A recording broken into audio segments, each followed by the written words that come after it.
Yo, we're live. Welcome to the Diren Kartal show. Okay, guys, welcome to episode 44, and today I'm joined by Holly Hagan. What's going on, Holly?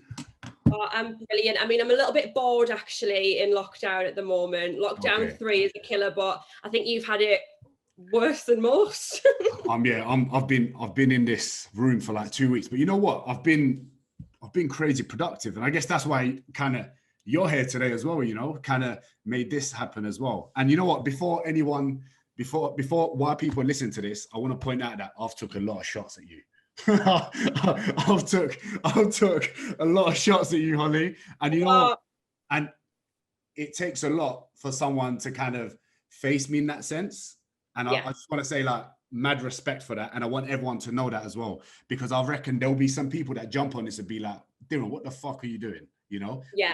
But I want them to hear this out, because I feel like you're possibly the first of many that could flip this around. 100%. And to be honest, the grief that I got was well deserved. And had I have not been called out for the shit that I was promoting, I probably wouldn't have thought any different of it, because there was actually a point where people were promoting all of this shit and nobody said a thing because it was so normal. Yeah. And it was only until people like you started calling it out that people like me started thinking, oh, okay, maybe this isn't okay, maybe this is wrong. But you're the one who's educated and I was the one who wasn't. And I think this whole thing is about education. 100%. I'm so glad you said that. That honestly makes me so happy, because you've got a powerful influence on not just you've got a powerful influence on a lot of young women, which is I know like you, same as me. Did you struggle with your weight when you were younger? Since I remember the exact time I felt like I was fat. I can pinpoint it to being 10 years old, and I was so we were 10 years old, and my friend at school, we both had the same skirt on. It was own clothes day, and she was like, oh, what size is your skirt? Mine's at age 10. And I was like, oh, mine's age 13. She was like, let me have a look. So she literally got the back of my thing, and she was like, oh my God, you're in a 13. That's so big. And I was like, and from that day on, I honestly think I've been on a diet since 10 years old. But you know what? Like, kids are so brutally honest, it's painful, you know? Oh my God. And she won't remember that moment. Like, that will just have been a passing thing in her mind. But to me, that has stuck throughout my entire life. I've had like, and the thing is, and one of the reasons why like I get passionate about this, and like some of my friends are passionate about this, is I've been in that same situation as well. I remember like being young and a kid making a comment, and I remember like I've still to this day got this habit where I'll grab my stomach sometimes without realizing. I'll grab my stomach. I'm in like Sainsbury's in the sweet section, and I'm like, I'm looking at it, and I'm like, why is my hand on my stomach? I'm like, why is this even happening? And it's crazy because it's kind of dangerous. And then initially, like the initial stuff that you were promoting before, and still a lot of people are, it doesn't teach people the actual solution, right? But I want to ask you a question. Go on. When you first saw my face, did you not want to punch it? I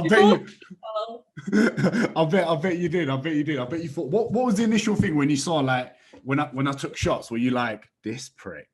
Or I don't mind. You can, by the way, listen, I don't get offended or anything. Just be as open as whatever. Yeah.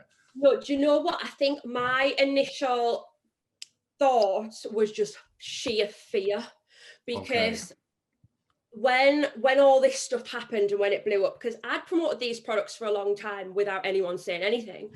So when this actually fully blew up, and I had every single fitness professional in the DMs calling me every name under the sun, and I mean, they weren't as kind as you were. They weren't as kind as you.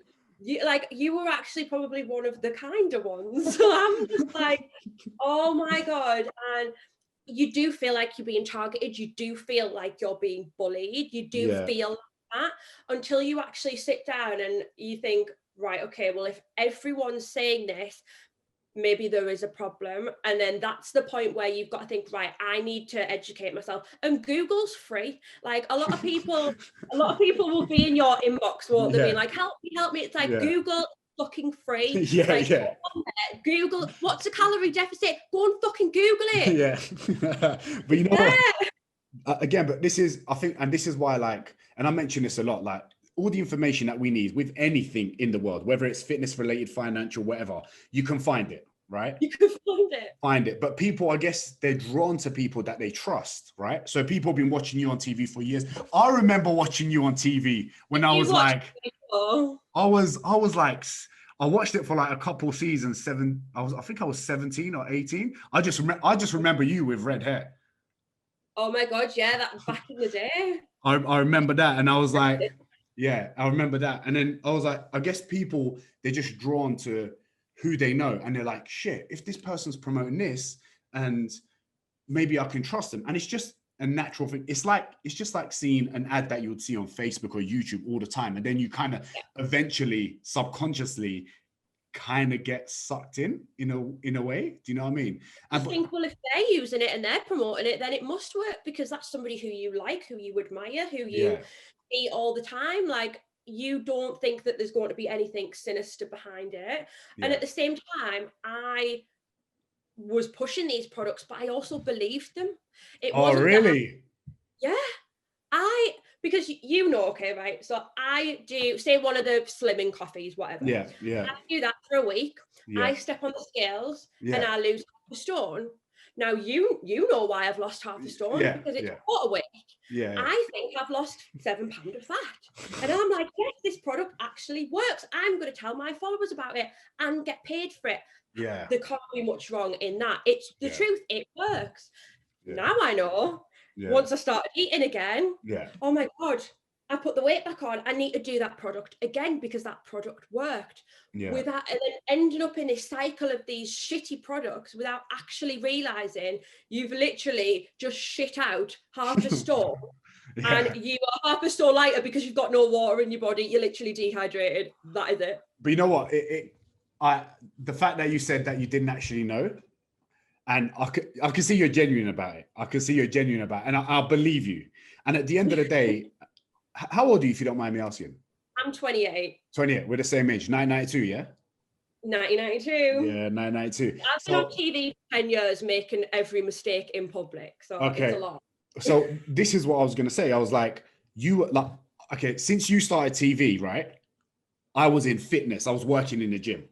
Okay. So, and I can see, number one, why you wouldn't know that. But number two, you're also young. Unless we all want to make money, right? We all kind of want, if not fame, you want to be recognized and known for something. So maybe you do certain things in a certain way, or you listen to people that you trust. It might be management, agents, or whatever it is. How does the whole process work, if you don't mind me asking? Like, is it like Boomboard hit you up and be like, hey, I'm going to give you 10 bags for this, or I'm going to do this, I'm going to do that? How does it work? You don't have to say the price. You don't. I'll tell you around about. I don't mind being honest. Right, cool. So you have an agent usually, and your agent will either actively seek work for you, or companies will approach them. So my management would be approached by these companies, these weight loss companies.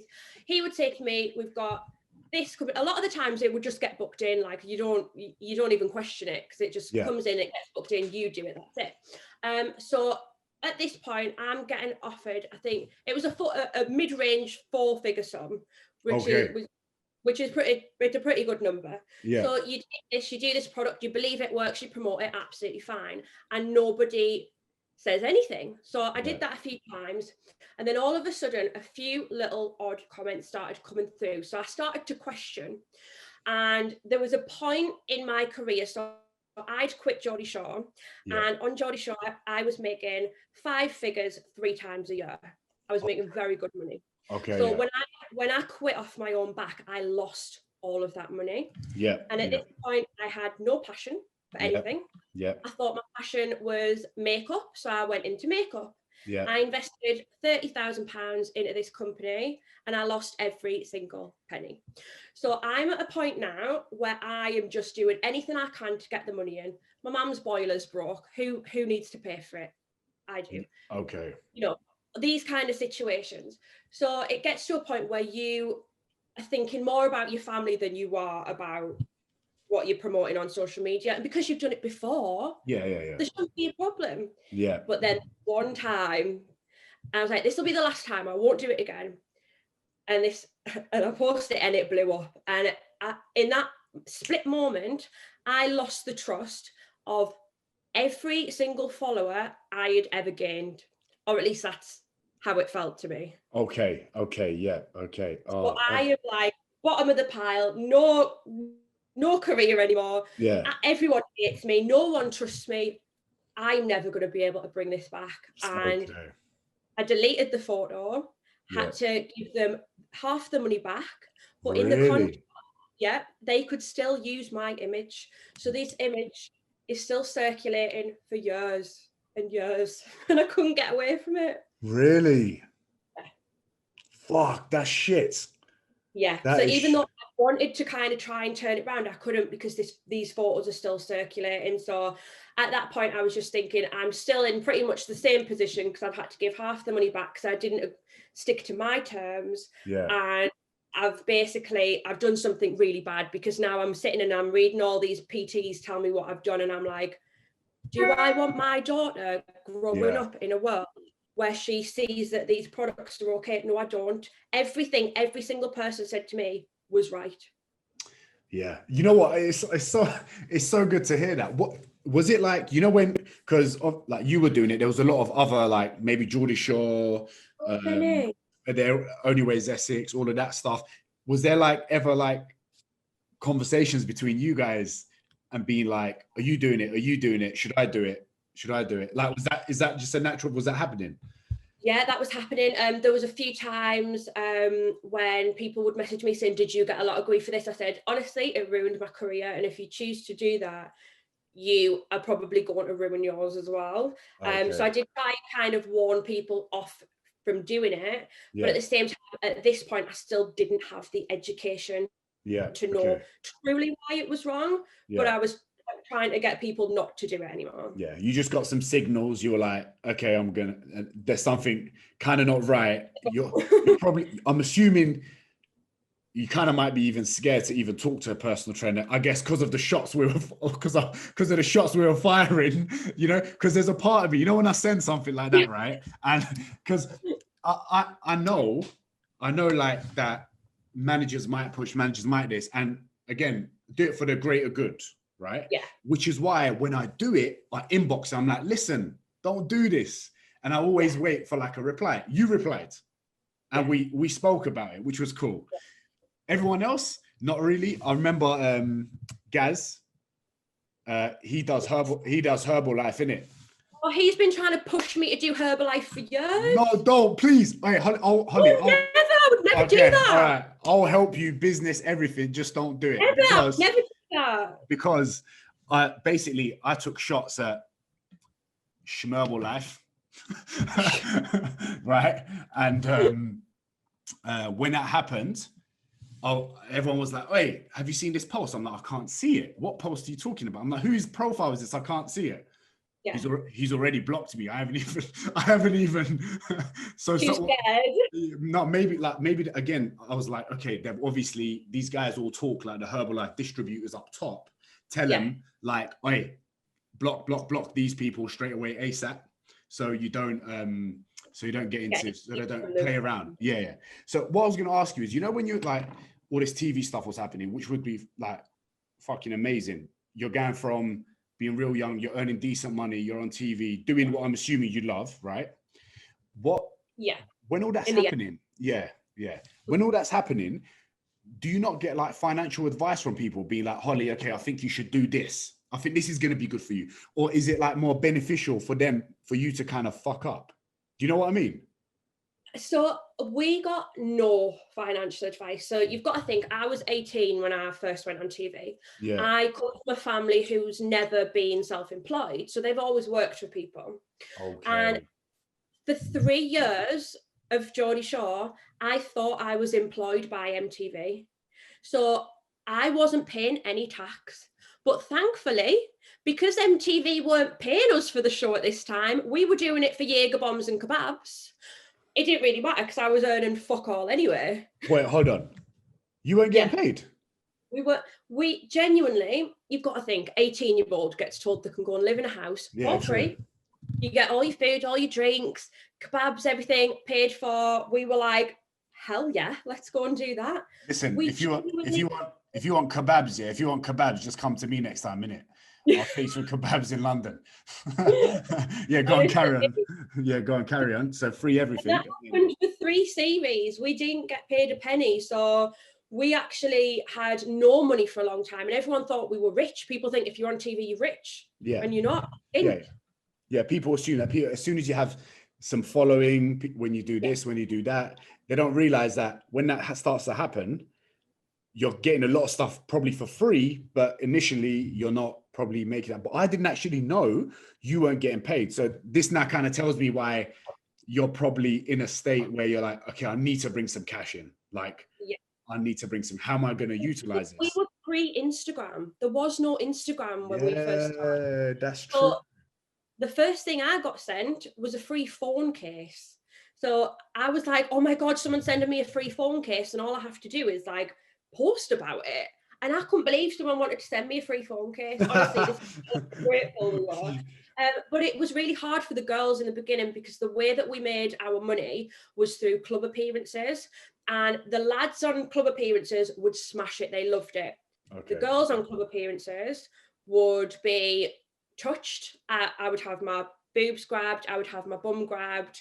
I would be expected to do the things I did on Geordie Shore. And it was a really seedy, awful time. But that was the single only way we could make money. Shit. So was the money at least worth it when you were at the venue, or was it like? No, not really. I was, well, yeah, in a sense, for an 18-year-old, I was getting paid £250. Yeah. To go to a nightclub and be there for like 2 hours, get drunk, but I'd be on my own, so it was really scary. I was really anxious. I was sometimes traveling from Scotland to London doing PAs the next day. Like everything was all over the place, and at the same time the boys were getting paid £1,000 for one PA, I was getting paid £250. Was this because they were bringing the girls in? Yes, exactly. Fuck. Okay, listen, so this is why I wanted to have a conversation with someone like you, because at least I can have a better understanding of why it is 100% that is happening. Because you, like you said, you come from like a working class family, so you're going on TV, all this stuff happening. There's something there, but you don't know how to utilize it yet. And I guess companies are taking advantage of that, going, Holly, listen, got 5 bags for you. Just do an Insta post, because they're being smart. They know. Because it works. Yeah, because initially they were. Anytime there's a company like that now, they straight away they block me and my people straight away, and I can't even see it sometimes when someone like sends something. So it's kind of like crazy. When you were doing like all that stuff, you said you were traveling alone, or you wasn't with like everyone else? Mm-hmm. Yeah, so a lot of people had friends who didn't have jobs, but all of my friends worked 9-to-5 jobs. Okay. So a lot of these club appearances, I would have to get on a train because I didn't drive at the time. So I'd get on a train. It'd be standard class, usually weekends. So there's a lot of stag do's, there's a lot of hen do's, and I would be set upon by these groups of people, and it made me really, really anxious. So even just to get to these places, I was panicking. I would have panic attacks all the time. And I'm thinking, is this life actually worth it? Because at the minute, I'm just feeling a little bit lost. I have no passion. Instagram wasn't a thing. I'm getting touched up in nightclubs. Like, is this really what I want out of life? But I had nothing else. I came from the call center. I didn't have anything. Yeah, and you were young. So you missed out. I guess you missed out on that element of growth where you're trying to figure out what you can do financially. I guess it's great in one go, but it's also quite very challenging, like you said. And Well, my growth was on TV. My growth's been in public for the past 10 years. And I think if you were to watch from then to now, like in quite a short space of time, you'd be like, whoa, that is not even the same girl. Yeah. Because, you know, and also you got, let's be honest, negativity gets more attention than positivity, right? Yeah. So as soon as someone fires shots, it's like, boom, everyone else is like, jumped on it. Yeah. And like so a swarm of people. Did that, when all that was happening, from say when you're doing bits with MTV and when you were posting all that stuff, did you have anxiety as a kid, or did that like form later on? Do you have anxiety, by the way? I don't know. So I mean, now I get a slight bit of social anxiety just because, like, you know, people do stare sometimes, but it's loads better now. My anxiety in the beginning was horrendous. And there was a point where I was having like 7, 8, 9 panic attacks a day. I was cancelling jobs because I just couldn't even face getting to the train station by myself. I didn't leave the house alone at one point for about 2 years. And this is why I know. This is why I'm so grateful for my best friend Tom. I don't know if you've ever seen him on anything, but my best friend Tom was there through absolutely everything. If I'd go and get my nails done, he would come with me and sit there for an hour in the nail shop. Yeah. Like, he was there, and I probably wouldn't have left the house without him. Was it because you were anxious that someone might see you and recognize you, or was it a matter of someone might say something, or was it just you maybe being paranoid? People would throw things at me in the street. What? People would shout things at me. They would throw things at me. I've been shopping in Primark and people are throwing shoes at me and they're laughing and they're thinking it's... Even when I see a group of like 13-year-olds, I would be terrified because they're the worst kind. They're vicious. Oh. Little vicious kids chasing me around town centres while I'm just trying to do a bit of shopping. Honestly, it made me really bad at one point. But then people will turn around and say, that's what you chose. You chose this life. Yeah. And I didn't know any of that at the time because we were one of the first reality TV shows. But the truth is, like, no matter what level of struggle anyone has, no one can really understand. Like, unless you're in the shoes, no. Exactly. No, you won't. I'll never understand how you felt. You would never understand how I felt.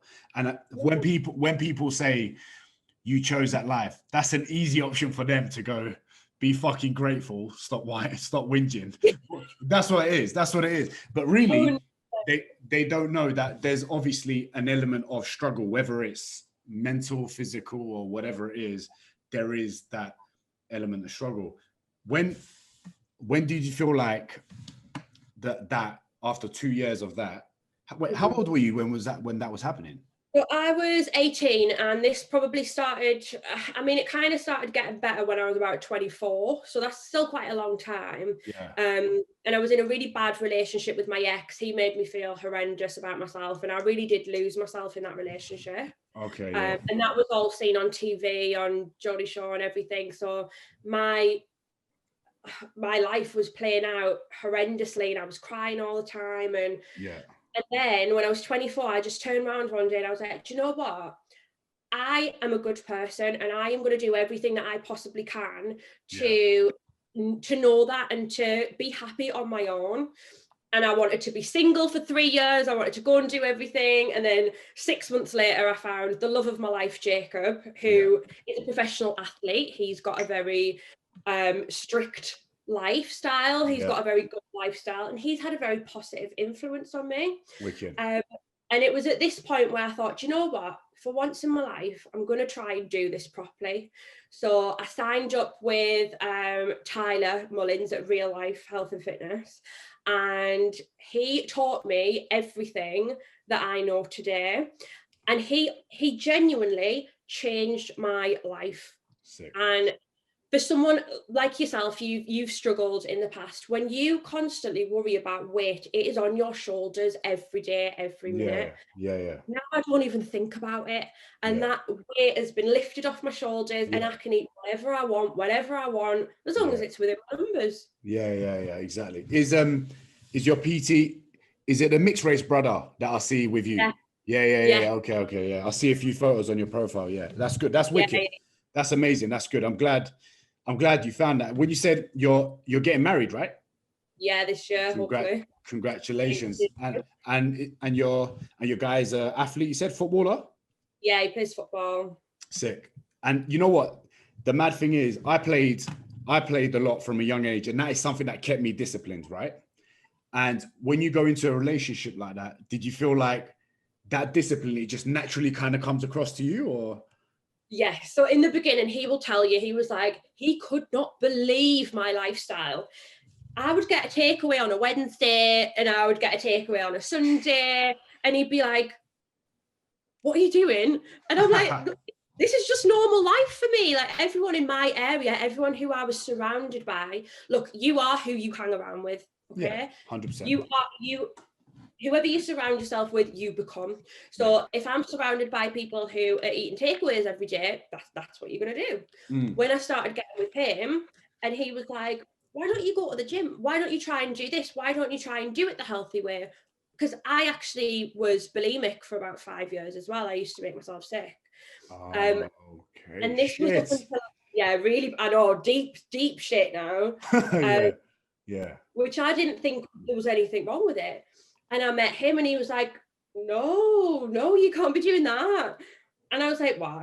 And he's like, that's really bad. You can't eat something and make yourself sick. Like it baffled him. He'd never understood it. Yeah. And from that moment, I just stopped doing it. I was like, oh, good. Okay, it's wrong. Good. Because and from then, 4 years on, I'm good. Because for him, he's an athlete. He eats that's hard, right? So that's not life. Yeah, exactly. Did you so when you started, he influenced you to do that, right? I guess, to be a little bit more disciplined and everything.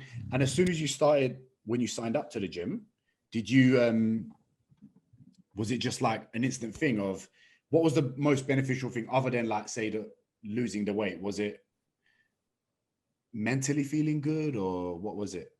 So what he changed my mindset in was that I went in there and I was like, I want to lose X amount of weight. And he was like, right, why don't we change it to fitness goals? Why don't we say, because I couldn't even do a press up, like a proper grown man's press up. I couldn't do that. Yeah. I was like, right, well, I want to be able to do 10 press ups. I want to squat X amount of weight. And instead of focusing on the weight goal, which I'd always focused on, I started focusing on the fitness. He had me eating 5 meals a day. I was so full. I couldn't believe I could actually eat this much food. I genuinely couldn't. And every week I dropped a pound. Now, usually if I'd have lost a pound, I'd have been like, that's so shit. That's terrible. Yeah. But 7 weeks later, I'd lost half a stone. Yeah. And then 14 weeks later, I'd lost maybe 10 pounds. And there were some weeks when the scales didn't change, but I kept going. And it's not consistent. It's never linear. It's never in a straight line. Yeah. And I never lost more than 1 pound a week, which people would usually class as not very good.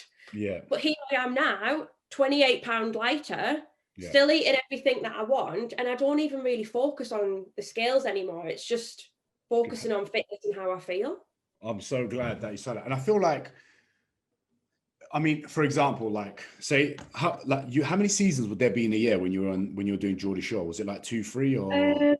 So I quit in series 13. Yeah. And I went back for 1 in 16. So there were probably at least 1 or 2 a year. Okay. So like you're going from TV, being on TV, then I'm assuming you're getting loads of PR stuff happening, right? And then you get another announcement. Guys, you got to get ready. 2 weeks later, we're doing another show. And you're thinking, how am I going to lose 10 pounds in 2 weeks? Exactly. So it's building this habit. And I don't know was there like pressure from TV to you to look a certain way? Or did you feel it? There was never pressure from the producers or anything like that, because when I was first hired, I mean, I definitely wasn't hired on my looks, put it that way. I was hired because I was crazy and wild and whatever. But the pressure came from social media. Now, the amount of... I was there at the very early days of Twitter, and there was no such thing as an internet troll. That word didn't exist. Yeah. And all I would hear is fat slag, fat slag, fat slag. So I thought, do you know what? I can take the slag, but if people are calling me fat, maybe if I'm thin, they'll stop calling me. They'll stop calling me name. Yeah. So I got thin, and guess what? They still called me. They found something else to say, because the problem was never with me. I was never the problem. It's them. Yeah, of course. You can't take your mind to that level. Do you know what I mean? And you know what? I've been sucked into a few feeds by accident where I'm reading stuff about me, and I'm like, it's just a waste of energy, right? So I can't assume the sort of shit that you were getting, Holly. Oh my God, it was bad. It was bad. And we actually did a TV show called Geordie Shore, Their Story. And it basically went through my whole journey of the trolling and everything like that. And it was brutal. I mean, there's a video on my page, I'll send you it after, and I did an IGTV, and it was a Facebook group of everyone from my area, because, you know, Facebook's from your area, it's your school friends. And it was everyone on there saying everything with their chests and calling me, oh, it's the most vile things. I'll send you the video and you can watch it. But people that are local to you. Yes, people I knew, people I went to school with, my friend's dad, they were saying it with their chests, all of these negative things about me. And I think you'll be a bit shocked when you saw it, because I resurfaced it 10 years later, and it shook me up a little bit, because I couldn't believe the level of shit that I had to go through in the beginning, because I kind of blocked it out. But when you see that, I think you'll understand how difficult it actually was in the beginning. Was like, did you like retaliate at the time? You didn't.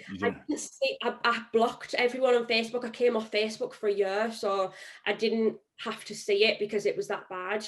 So out of sight, out of mind, which thankfully I did, because a lot of people wouldn't have done that, and it could have ended up in a very, very dangerous situation had I have at 18 sat and read all of those comments, because believe me, they are some of the vilest things you will ever see. But let me tell you something as well. You know, when we were 18, you see the whole mental health thing, it wasn't really a thing.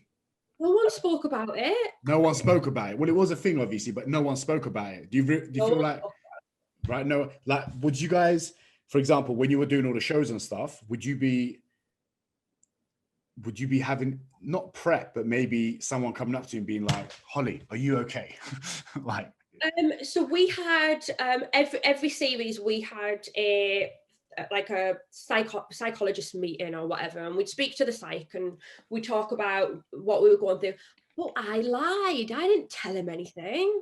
Okay. I'm not going to tell this person because I'm worried about my job. I'm worried that if I say something to this psych that might make me look mentally unwell, or that I'm incapable of this show, I've just quit my job at the call centre. I have nothing to go back to. So I didn't fully believe that I could trust them enough to give me the help that I maybe needed. So I lied, and I said that everything was fine. And I did that for a lot of years until I was actually confident enough in my position in the show that I knew that they wouldn't replace me, that I knew that I was a big part of it, and that I knew I could say, well, yes, okay, now I am struggling. But by the time that happened, it actually was too late. I see. I still can't believe they didn't pay you guys. That's pretty crazy. I mean, I can't imagine.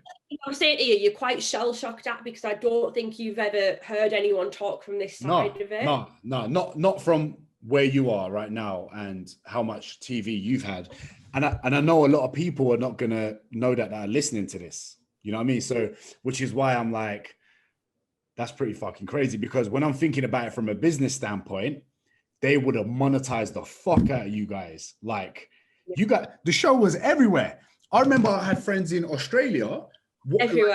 Everywhere. And I'm thinking, how these guys are known in Australia? This is pretty fucking crazy. And now you're telling me that. I'm thinking, okay, that's pretty fucking shit. Did you have anyone like countries around the world? It was on like 62 countries. So we had Brazil, we had Canada, we had literally everywhere. And when it would start in a new country, I would start getting grief in a different language. So I'd translate what they were saying, and they were slagging me off in a different language. And I'm like, oh my God, it's never going to end. Do you, I feel like I know the answer to this question, but I'm still going to ask it. Do you regret any of it? Do you know what? I don't. And I'll tell you why I don't, because had it have not happened, it wouldn't have led me to this point that I'm at now. Yeah. And because of everything that happened, it actually made me see what I was doing wrong in myself, but it also led me to actually find the passion for helping people and to try. Do you know what? The thing that actually ruined my career at one point has now become my strength, because I can now sit there with girls every day who, you know, we have plans that we have people on now and stuff, and they come to me and they ask me about all these products, and I am one of the people who, I've done it all, I've tried them all, I can give them true experience and knowledge about why they're bad, about how I've done them, about what happened to me and why they shouldn't follow in my footsteps. And a lot of people have signed up to do what we do now with our live subscriptions and things, because they said that they've seen the journey, they've seen how I've come a full circle, and they now trust in what I actually doing. And that, to me, when you actually messaged me, I think it was back in May, and when I posted that photo and I was talking about energy balance and whatever, and that meant so much to me, because to gain the trust of somebody like you and people in your industry, that's honestly like the biggest thing for me. Oh, good. I'm happy for you. I'm glad you made that flip. I mean, I was in Ibiza in June, I think June or May, and someone said you were there, and I was like, I was at Wiki Woo. I was at Wiki Woo having a drink. Yeah, so I was there having a drink, and someone said Holly from. We were probably there. Someone said Holly from Geordie Shore, and I said, where? I said, where's the table? I'll go there and say hello. They were like, what? You've called her out? I'm like, yeah, I'll say hello. I don't care. Like, I'm not out here to like. And I feel like sometimes when I don't have an issue with confronting people, right? Because if I called someone out, I'll go and have a conversation with them. And majority of the time, anyone that is like that online, when they're face to face, it's like, you know what? I get you too. You know, that's what usually happens. But I couldn't catch you. But I would have definitely. That's a shame, because we would have had a brilliant conversation. I know. I think it would have been. I'm glad we're getting to have it here, so that people can actually listen and hear your side and hear my side. And I think it's great. And I'd love for other people. I mean, it's hard for other people at the minute because they're still in the midst of doing bad things. And I just want somebody to, like you said, you've gone out of your way and you've messaged them and offered your kind of services, which you don't have to do. Yeah, I know. Again, you didn't have to be here either, you know, again, which I appreciate. And I think it's going to be really good. But what are you doing now? You told me that you're qualified PT now, or no? No, so in lockdown 1, I decided to do a nutrition coaching course. Okay. So lockdown 1, I passed that, loved it, learned a load of things. I mean, I learned a lot with my PT, but it's just kind of getting that knowledge locked down. Yeah. Lockdown 2, I decided I was going to start my level 2 exercise to music, because I'm not going to lie to you, I don't like exercise, right? Okay. I hate it. I think it's awful, and I do it because it makes me feel good after, but I don't enjoy doing it. Good. So I thought, exercise to music, I'm going to do that. It's fun and it's something that I can add to our program. So now what I do is we've got a live subscription. So it's basically like a gym at home. So it's loads of classes you can do from the comfort of your home, either live or after.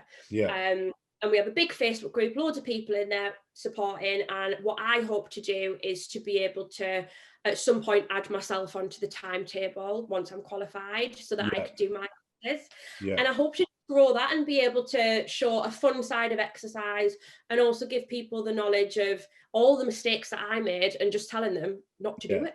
Yeah. Let me tell you something from like a personal training standpoint. All personal trainers, when they're qualified, they're pretty much, we're all saying the same thing, right? But the only difference is the way that I deliver compared to, say, someone else. I either deliver it in a way that gets more attention, therefore someone wants to like train with me or whatever, you know, or they get inspired by me. So the same thing's going to happen with you, and you've got a huge audience. And as soon as you get qualified, even if you make mistakes along the way, which you will with training wise, and that's the only way you're going to learn anyway, just go for it, because as long as your intentions are good and now people know that, they'll be like, you know what, it's fine, it's okay, it will happen. And that, because that's the only way you're going to learn. Because I think initially I had the idea of, she knows what she's doing, bro. This is a madness. How are they getting away with this? You know, that's what I thought. You know what I mean? And do you feel like others, because now it's pretty obvious they're all shit, like the fads, everyone's, it's pretty obvious now, right? We've gone through the stage now of everyone calling it out, and if you're still actively doing it, then you've either got to be really struggling with money and you need to do it, or you genuinely don't care about other people. Okay, so what was I going to say about it? I was going to say is, do you reckon now I'll say you're the first to openly talk about it? Do you feel like maybe some of the other celebs that are similar status as you are going to turn around and be like, "Well, she snaked us, fam"? Do you reckon they're going to do that, or what do you reckon? I don't care, to be honest. Good. Yes. Because I'm not nasty to anyone. There's people who I would have classed as friends previously who do still promote these things. But if I'm honest, nobody in my close circle does do anything like that. And a lot of them come to me and ask me for advice now. And a lot of them trust what I say, which is lovely. But I actually don't give a fuck what people say, because I know that the information I'm putting out now is correct. And if you don't like it, don't listen. Good. I'm buzzing for you. That's really good. And where are you now? Where are you based now? So I'm in Bolton at the minute, and I've actually just set myself up for an absolute hell of the next few weeks, because I'm getting married in June, fingers crossed, in Ibiza. I saw a house on Rightmove that I loved on Thursday. I put an offer in on Friday, and it got accepted Friday evening. Oh, wicked. Congratulations. I wasn't going to move for 5 years, so now I'm like, sick. I've got all this to plan. My fiance has now had to move away 2.5 hours away for football. Yeah. I'm on my own, isolating, moving house, and planning a wedding. So I've got a lot of stress in these next few weeks, actually. Okay, good. Well, you know what? At least, you know, with everything that you're doing, and it seems like, I feel like everyone needs to go through an element of struggle to really kind of, number one, embrace their life. Number two, like, really enjoy their life and appreciate their life. And it sounds like you did that struggle phase quite a bit, and now you're like really comfortable with like where you're at. Am I right? 100%. Like, I don't think about food. I don't think about my body. I'm happy where I am. I know you got a lot of stick actually for posting that picture of me. And people, which one? I think it was a couple of months ago, and you were just talking about the calorie deficit. Oh yeah. I gave you the yeah. People saying them abs, blah blah blah, and I was like, I don't have abs. I have good lighting. I don't have abs. I have good lighting, and if you see me in real life, you won't see me with abs, because I haven't got the correct lighting that's shining nicely on my picture. Do you know what I mean? But it was nice to see you kind of defend the things that I was saying, and you are going to get stick probably for even having me on, but hopefully if people listen to the story and the journey, I don't expect everyone to believe me. I don't expect everyone to respect me, but I know my intentions are in the right place, and that's all I care about. But honestly, I get a lot of stickers. I don't give a flying fuck, because every time I'll reply back. The problem is, if you're trying to troll a troll, good luck. You know what I mean? It's not. You've got to stick it, isn't it? It's not going to happen. You know what? It's been great having you on. Is there anything you'd like to say to anyone? No, just thank you so much for having me on. Thank you for giving me the opportunity to tell my side. And I can't wait to see some more videos from you. I feel like, how much longer have you got in lockdown now? I've got 2 days left, and then I'm free in Sydney, and it's going to be a madness when I'm in Sydney. So there's going to be fire content coming. I can't wait. I haven't had oxygen in fresh air in 13 nights now, including the flight here. And today the nurse saw me, right? And I got so excited seeing the nurse. I was like, shit, it's another person. I wanted to like hug her. I was like, someone give me some affection. This is crazy. It's gonna be good. When you're in London, or if I come up to your ends, I'll come and link you. We'll meet up in real life. Yeah, if you're ever in Bolton, message us, come train with us. It'd be brilliant. All right, wicked. Thank you for coming on. And guys, make sure, I'm not going to tell you where to find Holly. You know where to find her anyway. What I will say is, hope you enjoyed the episode, and got to give her a big respect for coming on here and talking to me, because most people, well, not, she's the first one, and no one, I've offered this so many times and no one has ever came on. So big respect to you and thank you for coming on. Hopefully I won't be the last. Yes. Oh, yeah, and subscribe to the fucking channel, everyone listening. Yeah, take it easy. Peace.